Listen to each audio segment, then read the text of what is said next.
Well, it's a new year, and there's new scams.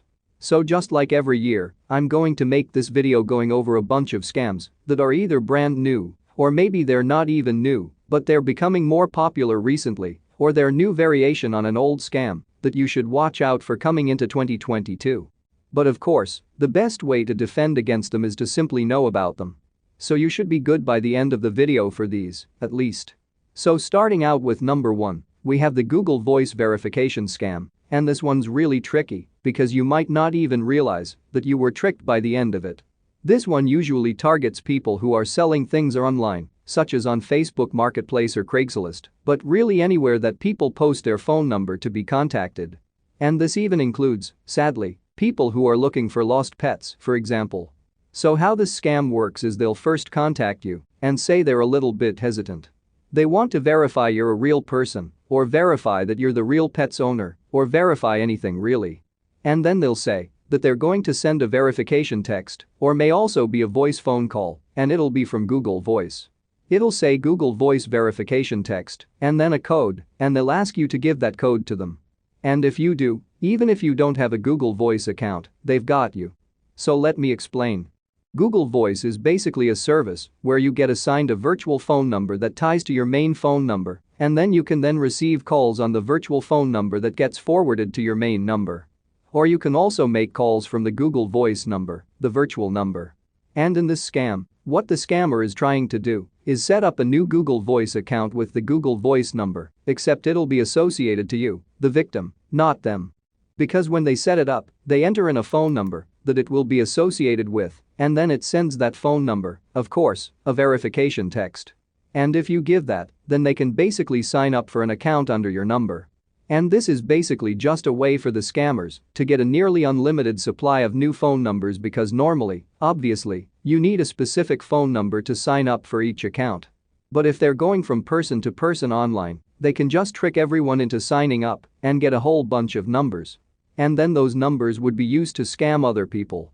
So in this one, you might particularly not lose any money or anything.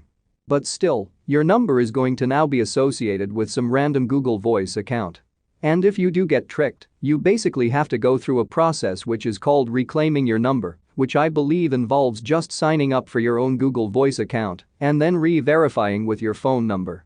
But it'll now be switched on to your actual account that you created and take it off the other one. So, yeah, just be aware of this one, because you might not have realized that this was even possibly a scam.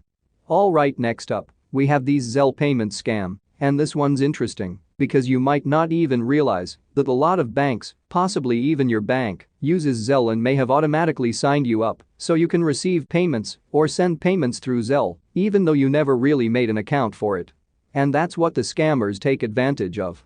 So how this scam works is scammers will send out mass text messages to a whole bunch of people, and it'll say something like, "Fraud detected. If you did not make this charge for whatever amount of dollars, reply no or yes." And no matter what you respond, if you do respond at all, they will then call you from a spoofed number to look like the bank and pretend to be the bank's fraud department. Then they'll say something like, "Oh, we need to verify your identity," and they'll ask for your bank username, not your password, which some people might be thrown off by. And the reason for this is what they're going to try and do is go through the password reset process with you on the phone, but you don't realize that's what's happening.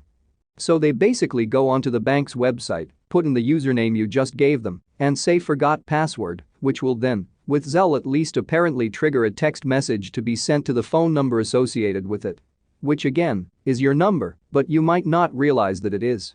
And what they'll say is, "Oh, I'm going to be sending you a SMS message with a verification code, and you'll have to read that back to me to make sure you're legit," or whatever.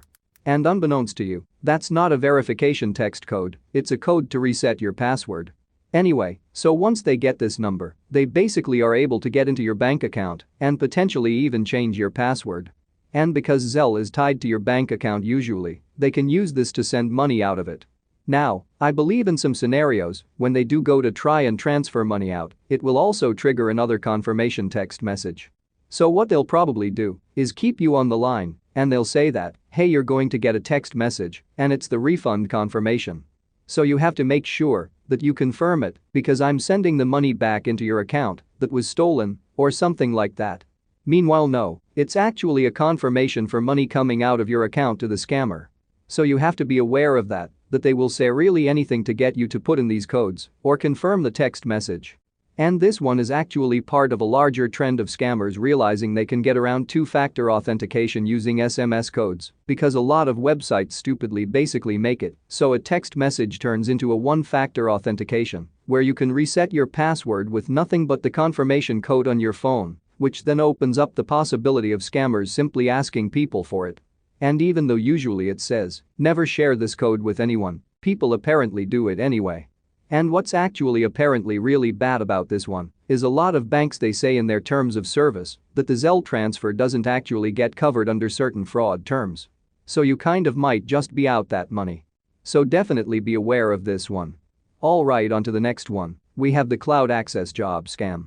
And this one is another interesting one because it doesn't always scam the person directly but rather uses them sort of like the Google Voice scam to scam other people. Although sometimes depending on the situation, you can be scammed directly. So how this scam works is the scammers will post a fake job listing online, which people will respond to, and they may even do a mock interview where they don't really show their face, of course.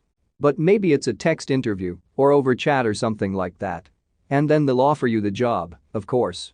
And then afterwards they'll say something like, oh, well we do have some requirements for you to actually be getting into this job and we have to have you sign this tax form and an NDA.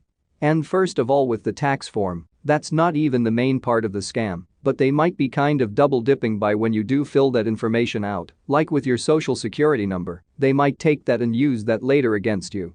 But the main part of the scam is actually this other document, which they may call an NDA, and it'll say things like, oh, to get this job, you need to confirm that you're willing to go through our setup process within 24 hours or else you won't get the job.